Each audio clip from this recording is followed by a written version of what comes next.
So my name is Berndt, like toast, and I'm a professor here in the Information Systems Department, and I do data mining research and data warehousing research mostly. I'm also co-founder and chief scientist of SiteWit, the people who sponsored this room. Today, I just have a goofy talk that actually is a sort of lesson from several research projects that I've been doing. And in particular, I titled it, and this came this week, so this is fresh, first time I'm doing the talk, and I'm gonna try to improve it, but I've been noticing a pattern in a lot of the work I've been doing that is actually an intersection between man-made artifacts and data mining, and that I've been able to been able to build better systems these days by using man and machine in a tightly integrated loop for building things. And so that's what today's talk is about. It's sort of just some observations and some reports on some projects. Basically, the agenda is this. I have some new slides that are basically a brief history of natural intelligence, a brief history of artificial intelligence. Has anyone, do you guys know what the AI winter, the term AI winter means? Anyone at all? So we'll go into that, and then basically kind of a look at naturally inspired AI. And that's usually called biologically inspired AI, but there's an interesting new conference that occurred a couple years back, and they have now an acronym for naturally inspired AI. And so I want to talk to you a little bit about that. But more importantly, I want to look at sort of tightly integrated hybrid systems and sort of some interesting observations from a couple projects. And this is the sort of group of projects. The first is information foraging theory, which James McCart is a colleague, friend, and former PhD student. And his dissertation was on information foraging theory and the sort of use of sort of animal foraging behaviors applied to people's navigation of websites and following scent trails through the web and things like that. And it was sort of biologically inspired and things like that. Then right after that, I was working on an algorithm at SiteWit for website chunking. And basically, we found that structure and the trails that people sort of walk through websites was just as good, if not better, than some of the mining approaches that we were doing. So we combined them and got a really interesting algorithm that chunks websites into pieces in a really smart way. And that actually let us do some data mining at a better level and really improved a lot of things for us. So then, we actually went, our research was also in text mining, and we were doing some work in text mining, and we came up with an idea of using sort of giant graphs of terms in text mining. And that actually ended up working pretty well, but we wanted to take a next step, and it came about through using authorship of documents to improve things. And so got another lesson there. Then we were working on some optimization problems for SiteWit, and started looking at naturally inspired optimization techniques, things like genetic algorithms, and found a really big win there. And so, after 4 times, I learned a pattern, and getting smacked in that many times. And I started thinking, well, it's sort of an interesting lesson that man-made artifacts, sort of thoughtfully constructed artifacts in machine learning loops really boost performance a lot. And so I then chose 2 examples, the online marketing optimization and sort of hybrid text mining to go in. But I was going to choose all 4 and make source slides, but I just didn't get them done. So I'll work on those as well. And AI is like a boomerang in my life, I should say. And basically, I started out as a C++ programmer. And then I became a Lisp programmer right around the time the AI winter started and managed to time by learning to become a master Lisp programmer with the market crash in Lisp. And so I'll show you some of that timing.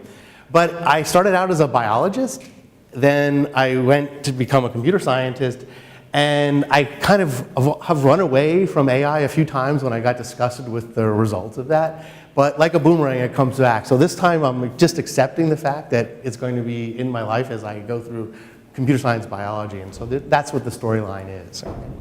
So it's a little flaky, and so I apologize for any flakiness in the middle. So our story starts when we walked out of the muck and sort of learned to breathe, and we began to exhibit natural intelligence. From cognitive science side, basically what happens is our brain got kind of more and more interesting until we finally reached an apex brain point that allowed us to do some really clever things. So natural intelligence is exhibited by anything with a brain. And we'll see some very simple brain creatures exhibit really interesting behaviors that we use in our website. So then man walked upright, okay, and developed the Lisp machine, one of the really incredible achievements. There was a Lisp machine company called Symbolics, and they built basically a high-speed hardware implementation for Lisp. And the sort of top point at programming was then to be able to program Lisp and AI and sort of hardware machines like this. They were super expensive and very, very fast for that. Of course, the whole market crashed in the AI winter. And so basically what it is Gartner Group has something called the hype cycle that you may have seen before. And basically, this is, almost all technologies follow this AI, follow this in a more volatile way if it's possible. So basically, you sort of get to a peak of inflated expectations. You drive down to the trough of disillusionment, and you come back up to the slope of enlightenment, and then you eventually find productivity. And this is sort of a fairly famous, well-known hype cycle. And AI followed this tremendously. I timed my Lisp programming back for the peak of inflated expectations in 1987, late. I was probably a master Lisp programmer. That year, the Lisp machine market crashed and the AI market crashed, right? And that was it. That was my first sort of really interesting, sort of super research-oriented job. And so I wrote that down. But of course, AI produced a lot of really interesting things. So all sorts of things that you probably use in programming came out of AI, right? All the search algorithms, machine learning technologies, data mining, speech recognition, language processing, all sorts of stuff. Statistical text mining that we'll talk about, and then artificial life and everything. Lots of stuff came out of it. It's just the AI winter was basically when funding dried up and the technical companies all went out of business and things like that. So there was sort of a horrible, sort of freeze in the industry, though many things survived out of that. And so that sort of gives us the sort of the background of this. And so when you go and to do something like that. So then what I wanted to move on to was thinking about, okay, that gave rise to artificial life and some of the search algorithms and things that were actually biologically inspired.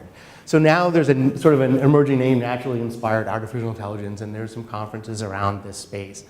And basically, what we try to do is draw inspiration from the natural world while creating these artifacts, right? And so I was interested in using some genetic algorithms early on, and I've dabbled in this area for a while. But for the first time, I've used these to solve some really interesting business problems. So, so this is actually the idea of a bird flock. And this is sort of a visualization of flocking birds and things like that. So artificial life and a lot of the AI technologies try to use sort of influences like this to think about it. And think about how this explores a search space, right? This is actually a bird flock swarming behaviors and things that are very, very efficient ways to search spaces. And so we were looking at some problems, and you're trying to think of how to do this. So we looked at this as a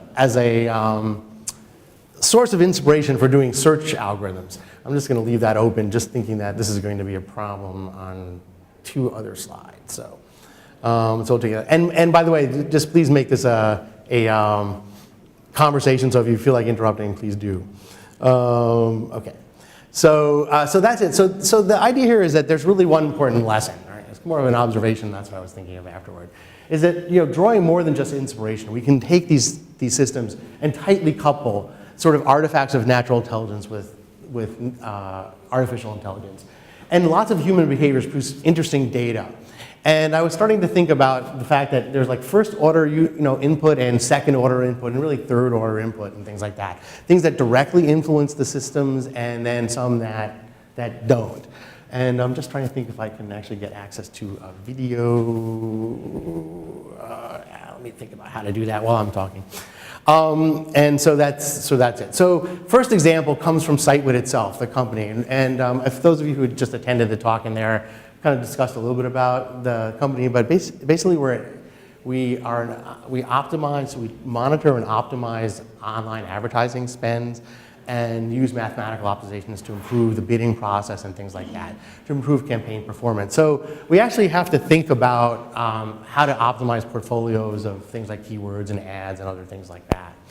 And so in the advertising space online, there are things like the search engine result page and the placement of ads and things like that. And really, when you think about a huge amount of human effort goes into that. The ad copy itself is a creative process, right? Choosing keywords, deciding on bids and things like that in an auction, very, very, sort of important decision-making process. The refinement of keywords, again, a lot of creativity involved in that. So human thought is in a lot of places. Same thing with things like display advertising, retargeting. You have to come up with the creatives and other things like that. So there's a huge amount of a sort of natural intelligence being used to both create content and actually run auctions and things like that. So the idea is, okay, that's something that we can capitalize inside there. And then we look for a way to optimize that approach, to bring mathematical optimization into the process. And then we can look at things like bird flocks, genetic algorithms, and other things like that to bring into that process. So basically, like sort of the first book I looked at for optimization was David Goldberg's book on genetic algorithms for optimization. And so I remember writing, as a student, a couple of genetic algorithms to do some optimization. They've been used for a long time and very successfully in a lot of optimization processes, especially things that are changing and dynamic and things like that. And there's nothing more dynamic than human involvement in negotiations and auctions and other things like that. So this is actually a place that we could use evolutionary algorithms. So here we have a naturally inspired AI technique, and we have man-made artifacts that we can use, and we put them together to do this. And so our solutions at SiteWit are actually based on things like this, evolutionary algorithms. And so we have it. This is supposed to run. This is actually a visualization James created. It's our first visualization. It's actually a little, I'll take responsibility for being a little rough, better than he certainly delivered more than what I was going to deliver. But we're working with the Visualization Center to try to get that. But I'm not sure this is going to run, and I'm going to have to go find this video. And so in the interest of making the presentation a little less, it's an MP4 movie, and I don't know why it's not playing. But that's it. But basically, this is a giant search space. Let me just describe the process of what's happening. It's a giant search space of solutions to a portfolio of advertising that you're thinking about doing with a budget constraint on how much money you want to spend. And the goal is to try to find a balance in that portfolio that achieves really, really good results. And so we're going to couple sort of genetic algorithms, flocks of birds, sort of naturally inspired techniques with man-made data that comes out of, huge amounts of data that come out of that, and we're going to couple those together. And so this will actually flock and find a solution up in this corner that is actually the best solution like that. And I bet you it doesn't flock, but if the other one didn't run, I imagine this one's not going to run too. So we'll try to figure out what happens. What's that? I do, but then I have to exit this and then retrieve it. And so I thought maybe what we do is I'll go through a little bit of it, and then I'll go back and I'll find the video and I'll run it for you. It seems like a smoother way to approach that problem. I have another flocking video in a little while. And so we'll do that. So that's what's happening. That'll actually flock and find that after hundreds of generations, I've forgotten how many generations this one ran, but it's a couple, I think at least 100. And that's it. So that's the approach we use in SiteWit. Okay. This sort of second example that I chose to focus on is text mining. So I took that slide to take a look at, and basically this research is at the VA. So this is not the SiteWit research, but this research is at the VA. And we do text mining on medical record notes. There's a huge effort going on to try to uncover information in the medical records that come from textual elements. It's a very complicated process. It takes a lot of work to do the text mining itself, but the results have been very, very good. And the VA is a kind of a leading group in that area. They have something called the Consortium for Healthcare Informatics Research, and they fund a lot of work in this area. And it's a sort of nationwide center, multi-site nationwide center, including Stanford and the VA out there, and Vanderbilt, the VA there, Yale and the VA, Boston, I think Harvard Northeastern, and a couple other groups like that. Portland, Indianapolis, and the Regan Street Institute, and the group out there, and just a lot of collaborators. So it's really interesting. And so I chose this slide just to start with, because just to get you the lay of the land, because I'm not sure how much text mining you've been exposed to and things like that. So usually people in text mining discuss text mining as sort of a more top-down approach, things like natural language processing versus statistical approaches that are bag of words approaches and statistical models. The first disillusionment I had was I was doing natural language programming with part-to-speech, and really very for story understanding. And we actually had a lab where we'd study young children who would come in and read, and you're supposed to learn from how they were acting and then go write computer programs that looked and sort of acted like them. And it was just horrible work. It was like failure after failure and tedious beyond belief. And so I actually just fled the area, and I went to statistical approaches and kind of went back to school to get my PhD in data mining and things like that. And now I find, again, like a boomerang, sort of back here. And so James and I actually do more statistical approaches, but we actually now do natural language processing as well. And actually, the sentence boundaries and things like that, all ideas that span them, is very, very difficult to get around that. In fact, actually, we're right now doing a paper on the quality, sort of looking at injecting errors into the text and mining them and things like that, and trying to find the quality curves. And we've been really surprised at how robust the statistical techniques are and things like that. So that's under the VA, and this is it. And so this is the second example that I decided to try to use to illustrate this. And basically, so natural language understanding is an area that I worked in and fled. Statistical sort of approaches, and then first data mining, then statistical text mining is where I ended up. And but we started thinking about hybrid systems. Like, so is there a way to use NLP-like toolkits and statistical approaches to put them together? And so we started thinking a lot about that, and we came up with a new algorithm, which eventually I think we'll put into open source inside maybe RabbitMiner, but we're putting some open source things out. And so what we did was we got started actually mining medical records. And our first project was actually to find falls, people at risk for falls. Fall injuries are among the worst things that can happen to people, especially veterans. The trajectory on your life and your health care and your quality of life is horrible once you have really injured yourself on a big fall like that. And so it's a really important area to look at. And so what we did was we went ahead and we actually started doing text mining, statistical-based approaches. And it's a simple problem because there's some dominant terms like fall and fracture and other things like that. But we got actually really good results early on in this, and we actually even have better results now, thanks to James. And so we actually started out doing things like that.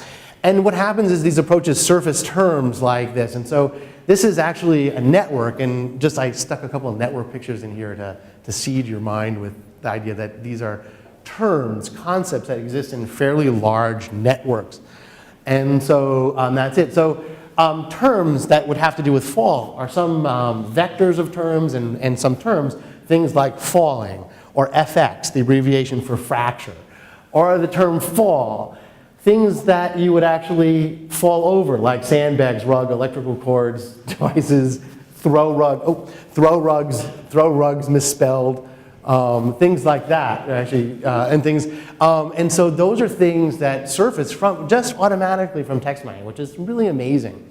And so we've been really pleased with the results, and we're able to do a lot of work on extracting information from medical records. Now the NLP stuff is more like a human, right? It's top down. So the idea is you would parse a bunch of text, use the sentence boundaries, recognize parts of speech and things like that. And then you're going to do a term lookup or concept lookups, like to define concepts. And you would use a big resource like the UMLS, the Unified Medical Language System, right? And you actually it's actually driven by the knowledge base that you have. In medicine, we're lucky to have things like the UMLS, which is the result of decades of effort by very talented and expensive MDs and psychologists and things like that. And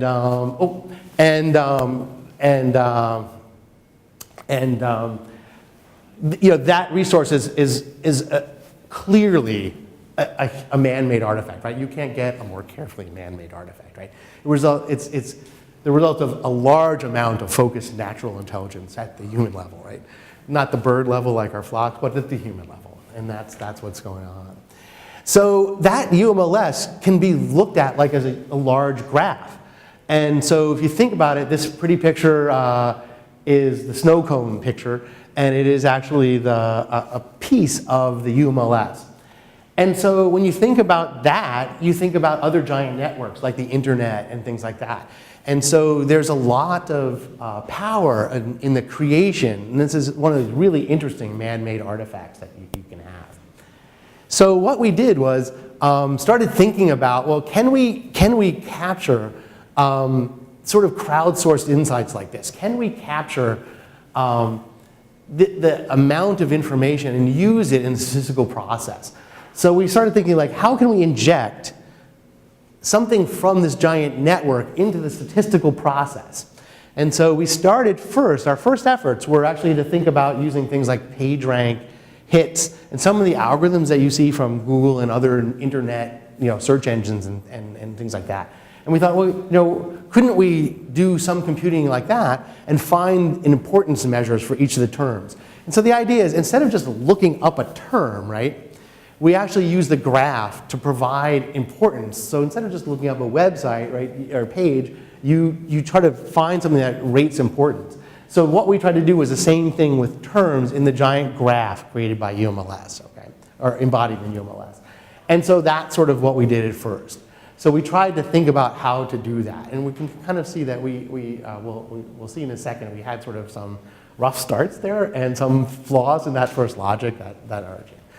So basically the idea here is that you look up terms in these giant graphs like fall or fracture, pain or risk and things like that, and they have PageRank values, right? They have weights, and so they're going to vary in importance. And we're going to use this information and inject it into that. So we're going to take graph-like information, inject it into the statistical text mining process. And so we were hoping this would work. So the statistical text mining process is basically, and these slides are thanks to James, is basically a set of documents. So if you can pipe in on any of these slides.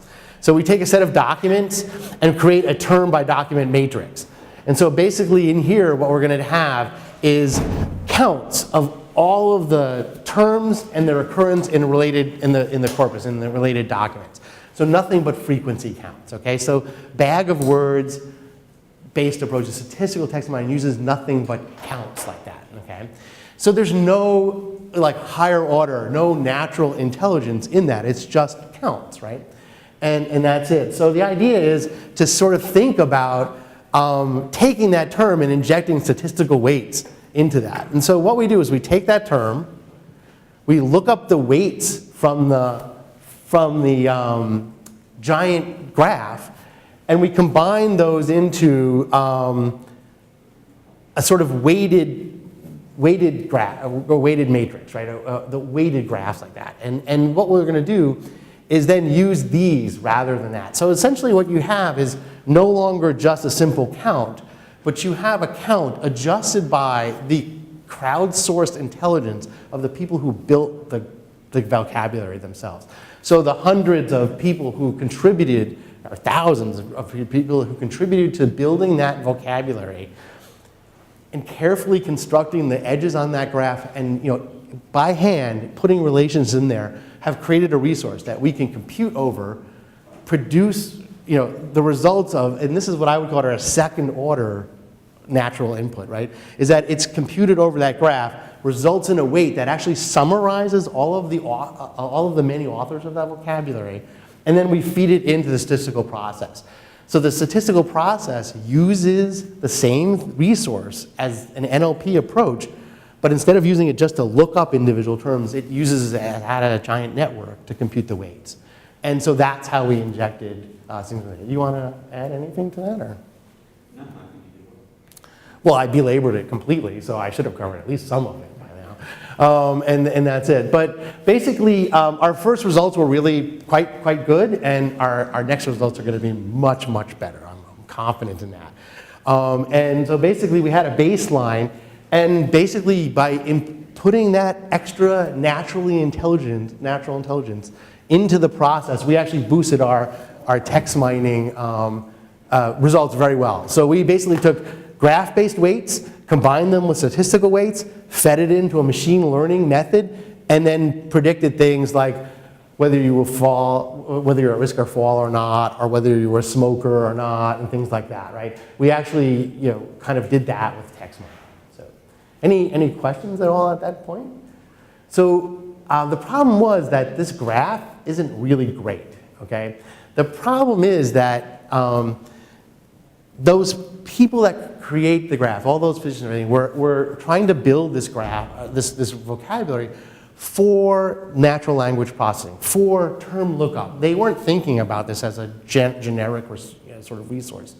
They weren't thinking about it as hybrid natural and artificial intelligence, right? They were actually thinking of it as sort of NLP-based approaches. And so the idea here is that what can we do to add more to that graph if we're thinking more in the mindset of hybrid systems, using natural intelligence and artificial intelligence? So at a USF basketball game, having heard the stinging criticism from James's presentation at one of our national meetings, we sort of said, how can we rescue this and do a better job, right?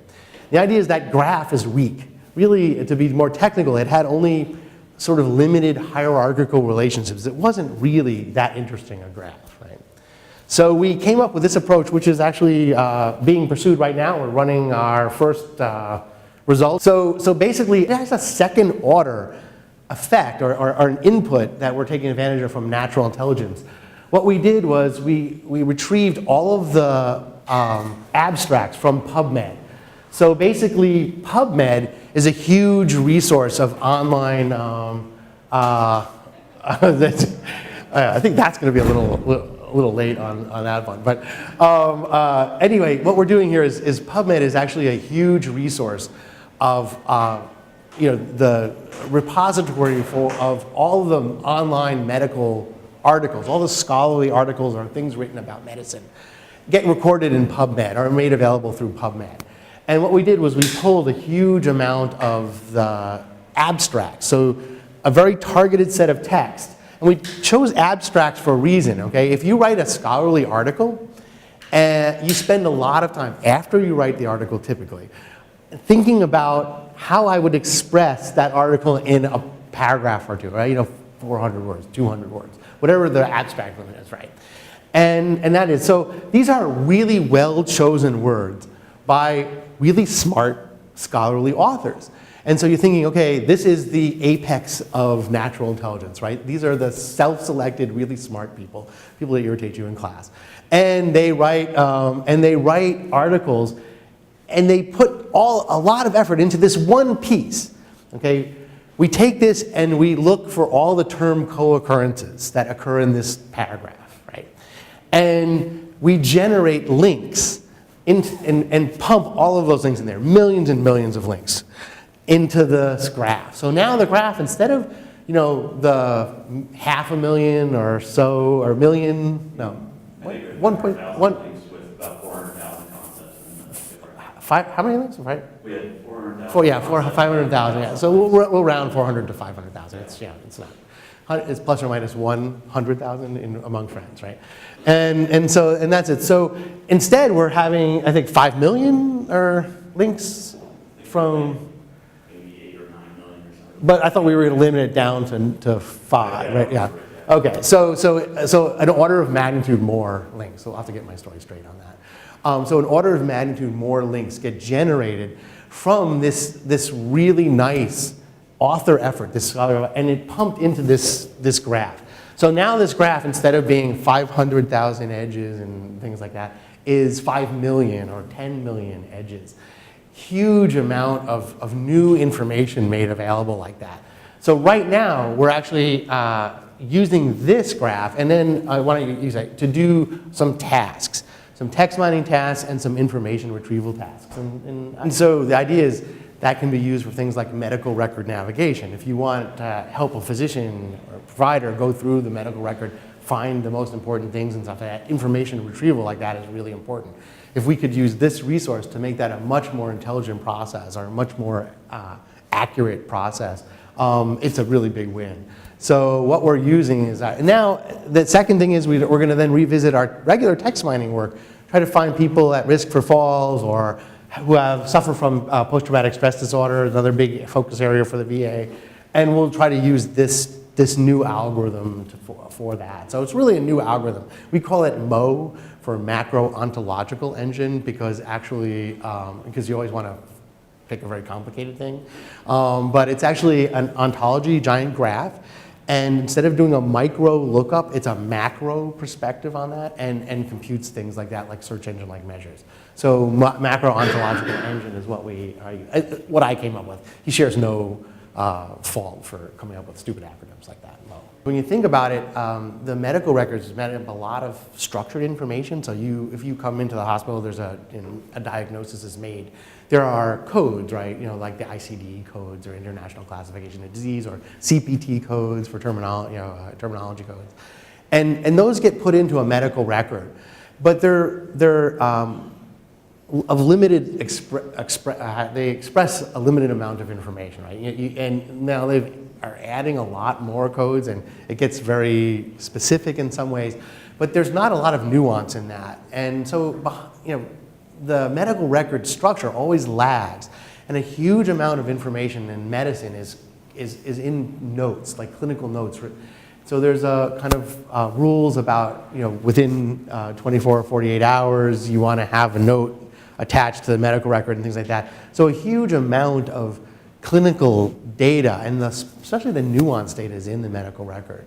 So, for instance, you were asking more like a surveillance task would be to find all of the people who are maybe at risk for falls and try to send them to a fall clinic before they have a really injurious fall, right? Or when you might think about PTSD, the symptom sets for things like post-traumatic stress disorder overlap with other mental illness. Sometimes it's hard to find the differences and things like that. Maybe you can try to find people who have been overlooked as far as post-traumatic stress disorder and things like that, and surface those. It could be used for things like medical record navigation. We were just talking about more information retrieval and things like that. And so navigation within a patient set of records for a lot of different tasks like that. What do you mean by navigation? Well, so you open a medical record, right? And some of the records have 5,000 notes in them. Okay, you're there trying to treat that patient. Some are really old, some are really new. You typically use things like time and proximity like that. You look up, but having some kind of, like a search engine. What's the thing? Make sure I don't miss the really important things. And think about things like post-traumatic stress disorder, which are traumatic injury, brain injuries like TBI, maybe you played football and you got hit twice and you had a concussion. It could be some of that stuff could be really old and could have been mentioned on the first visit 3 or 4 years ago, for a veteran or something like that. So all that stuff is really important to think about as far as that goes. I guess my opinion, this is speculation and nothing, no science here, right? It's just that there's been a lot of efforts to influence the way people do medical records, and especially the writing process. Not a lot of them have been really successful, and some are downright destructive in some sense. And so we have a project right now, so one of the things to make it easier for people to write medical records is you actually allow them to generate templates and put like canned pieces. And so when you think about it, okay, we have a problem. We have the stuff that you guys know from your database class, the structured data, right? And then you have free-form, sort of natural language expressions in the notes. But if we've kind of missed something, we have that in between where maybe we could generate a table or a set of 5 questions that are kind of structured information, but we shove it into the text.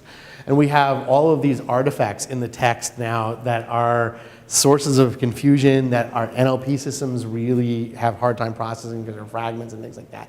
So we have a project that also identifies those pieces and tries to handle them differently. But I do think that in general, this whole suite of techniques, and hopefully our algorithm, would be used outside of this to try to do exactly what you're saying, to try to improve those algorithms. And so on our list, to-do list is actually to try some things not in medicine with this eventually. So there's a lot of evaluation techniques. So some of you may have taken data mining and things like that. There's actually a lot of statistical measures you use, a lot of techniques like tenfold cross-validation or cross-validation approaches where you subset differently and try to get, to try to hedge against just plain bad or good luck in the selection of things like that. And so we use a lot of techniques like that. And then we usually run a fairly rigorous thing. So we'll label data. So one of the sources in here, I abbreviated the slides. I wasn't sure how long things would go. So there's a big annotation process where we have clinicians read medical records and label them and things like that, which is another natural intelligence group, input, right? And that's like a first order input. And we segregate that data, leave some unseen, test on unseen data and things like that. So there's a lot of techniques for that. And in fact, actually, the project we're just doing right now has two physicians for the information retrieval. And so when you say just a second about how that's going to be evaluated, because we have basically a test that they're going to run, right? And that's it. So even the annotation, like to capture the natural intelligence part from these really expensive resources, like medical doctors, is actually part of the process of trying to do good evaluations like that. And so we spent considerable sum hand annotate record and medical record notes, from clinicians like that. So we have, good data to use. And so that I kind of omitted that part from the presentations because I was just trying to be fast about it. So that's it. So in summary, this second example was basically a look at hybrid text, and you can kind of see again, okay, a little less on the biological, inspiration, but heavily man-made artifacts, the results of a huge amount of derivative information, like scholarly article information, codified, quantified, and injected back into a machine learning process. Again, I think a really interesting example of man-machine learning systems, right? That again, the point is that they wouldn't do as well on their own. So this is sort of the end. I would like to just mention the two other examples that I didn't put into the slide set because I did in just a second. The first is that website chunking one. Basically, a part of the data mining process, we have an automated data mining process in SiteWidth.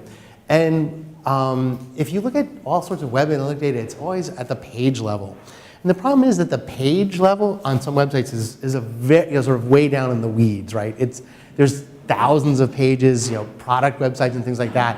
And so we found that if you kind of go to a higher level of abstraction and kind of categorize the pages, you can get a better data mining result. And so the problem is, how do you do that? And so, we originally thought, okay, well, we'll build first we were going to do the mechanical Turk route, or, we were just going to basically farm out, classify the pages and that's it. Or people and so we had actually to budget for a huge amount of labor in that process. And so we thought about it, and we were then thinking about maybe building a machine learning solution that actually just took a data set of pages and sort of labeled that. But it didn't work very well. And so in reflection, though, you start thinking, okay, by then I had been beaten over the head with the information foraging theory thing, the stuff at the VA, and I'm thinking, wait, what's my rule? My rule is to look for naturally intelligent artifacts to couple closely. I'm not talking a little coupling, I mean close coupling, right? And so we started thinking, so what do we have? Well, every time someone goes through a website, they navigate it, there's usage data, right? You have actually the trails that people left, right? And then when people build websites, they're usually smart people, right? They structure the websites in ways that, like you guys are engineering, right? You engineer the website in a way. And so we have structural and sort of usage information. And so we coupled that together and used that to chunk and create sort of page categories, website chunks. and then feed that into the data mining process. So again, naturally intelligent, human behavior produces artifacts that you can use. And then we apply machine learning on top of that, right? And that together gives you much, much better results. And so we were able to solve a problem that we had budgeted in our startup funds a huge amount of capital to dedicate to labor, which we just never spent. And so it was an awesome win as far as that goes. So we had a really, really great time.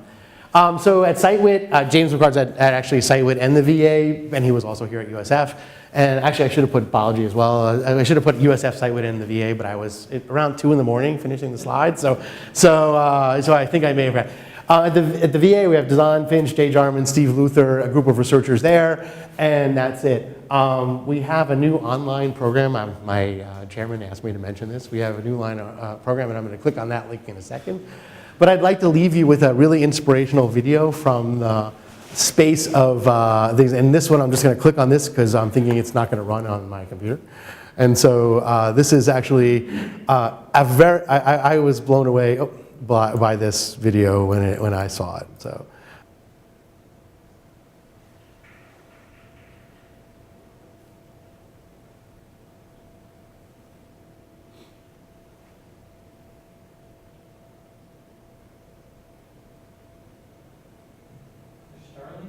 These are the starlings, the murmurations, of starling murmurations. It's the weirdest one though. It's just amazing how amazing the search space is that you go through.